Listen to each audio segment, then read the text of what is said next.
Yes, ready, start.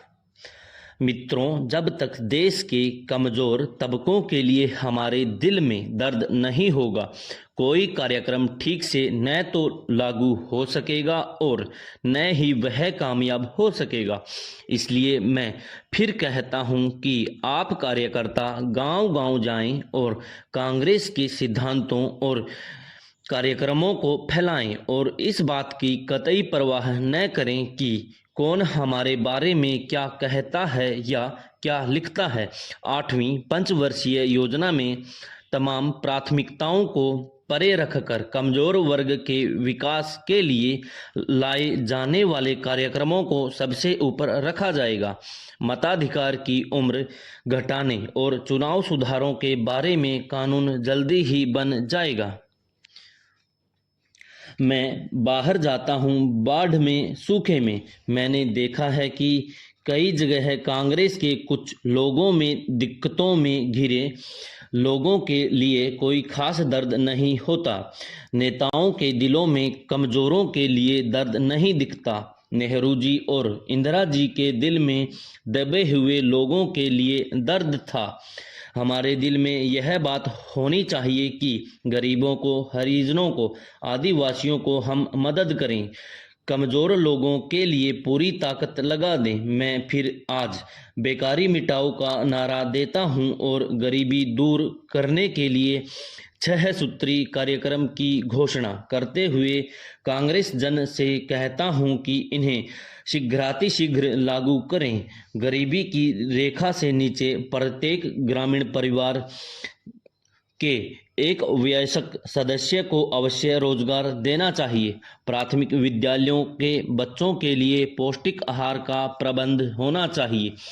गरीबी की रेखा के नीचे हर निराश्रित महिला को निःशुल्क तथा अन्य महिलाओं को सस्ती दरों पर एक जोड़ी साड़ी देनी चाहिए। बेघरों के लिए आवास स्थल और उचित सामग्री से घर बनाने में मदद देनी चाहिए।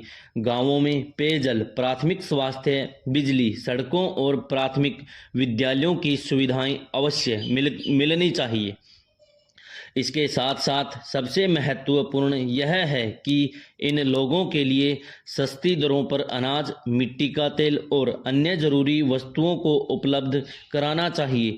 यह सब कुछ तभी संभव है जबकि सरकार फिजूल खर्ची पर रोकथाम लगाया जाए। इसके साथ साथ 5 सितारा संस्कृति और विज्ञापनों के उपभोक्तावाद और आडंबरपूर्ण खर्चों को बढ़ावा देने की प्रवृत्ति पर रोक लगाने की भी आवश्यकता है। कृषि क्षेत्र के विकास के लिए यह जरूरी है कि किसानों को उनकी फसलों का लाभकारी मूल्य मिले ताकि उन्हें उत्पादन बढ़ाने में प्रोत्साहन मिले। बाढ़ और सूखे से प्रभावित इलाकों में किसानों को ऋण भुगतान में राहत दी जाए ताकि वे नए ऋण प्राप्त कर सकें। अभी एक छोटी सी चुनौती आई थी। मालदीव की बात कर रहा हूँ, जो हमारा दोस्त है। उनकी गंभीर हालत थी। उन्होंने मदद मांगी और हमने मदद दी। हमें खुशी है कि हम मदद कर पाए और उन्हें संकट से निकाल पाए।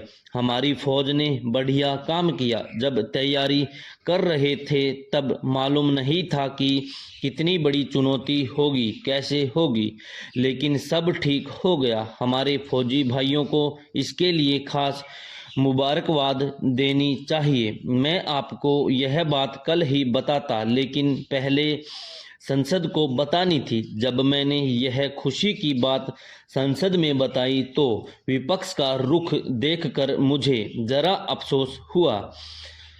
विपक्ष की हमारे बारे में कोई धारणा हो सकती है, हमारी नीतियों से उनकी असहमति हो सकती है, लेकिन यह दुख की बात है कि जब मैंने संसद में फौजी भाइयों को मुबारकबाद दी तो भी विपक्ष ने हमारा साथ नहीं दिया।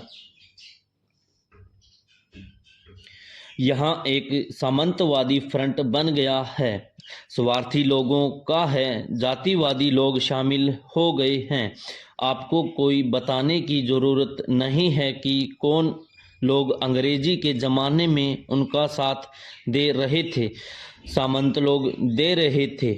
इसी कारण सब अखबार कांग्रेस का विरोध करते रहे हैं। जब नेहरू जी ने गुट निरपेक्षता की बात कही थी तो क्या क्या नहीं कहा गया, समाजवाद की बात हुई तो क्या नहीं कहा गया, उसका भी विरोध हुआ। आज वे ही अखबार समाजवाद की बात करने लगे, धर्मनिरपेक्षता की बात करने लगे, किसान की बात करने लगे और सार्वजनिक क्षेत्र की बात करने लगे। इससे क्या सीखना है? इससे यह सीखना है कि अखबार जो बात आज कह रहे हैं उसे और उससे उल्टी बात कल कहेंगे। हमें यह भी सीखना है कि आज हम अपने सिद्धांतों पर चल रहे हैं तो हमें डरने की कोई बात नहीं, घबराने की कोई बात नहीं है। हम अपने रास्ते पर चलेंगे। अखबार वालों को, मैगजीन वालों को लिखने दो जो वे लिखना चाहते हैं। हम जानते हैं कि 20 साल बाद वे हमारी ही बात लिखेंगे। पत्रकार तो क्या, दुनिया की घूम कर हमारे सिद्धांतों के रास्ते पर आ रही है। ज़रूरत यह है कि हम अपने रास्ते से न हटें। चुनाव सुधार की बात सम्मेलन में हुई है, जल्दी ही इसके बारे में कानून बन जाएगा। हो सकता है कि संसद में पारित हुए प्रस्ताव में कोई छोटा मोटा संशोधन सरकार करे, लेकिन जल्दी ही इस पर निर्णय हो जाएगा। यहाँ पारित हुआ आर्थिक प्रस्ताव बहुत महत्वपूर्ण है। इस प्रस्ताव में कही गई बातों का जल्दी ही असर पड़ेगा। यह असर दो तरह से होगा। एक तो आने वाले बजट में इसका असर आपको दिखाई पड़ेगा, दूसरे 8वीं पंचवर्षीय योजना के प्रारूप में इसका असर आपको दिखेगा। यह कोई एक साल में ही नहीं हो जाएगा, लेकिन कम से कम कार्यक्रम शुरू हो जाएगा। इस प्रस्ताव को आधार बनाकर 8वीं योजना का प्रारूप बनेगा। इसे आप लोग गांवों तक ले जाएं, जैसे हमने चुनाव सुधारों के मामले पर गांवों तक बहस चलाई, ऐसे ही आर्थिक प्रस्ताव पर चलनी है। फिर हम इसे महासमिति में रखेंगे। बजट से पहले यह कार्रवाई पूरी करनी है।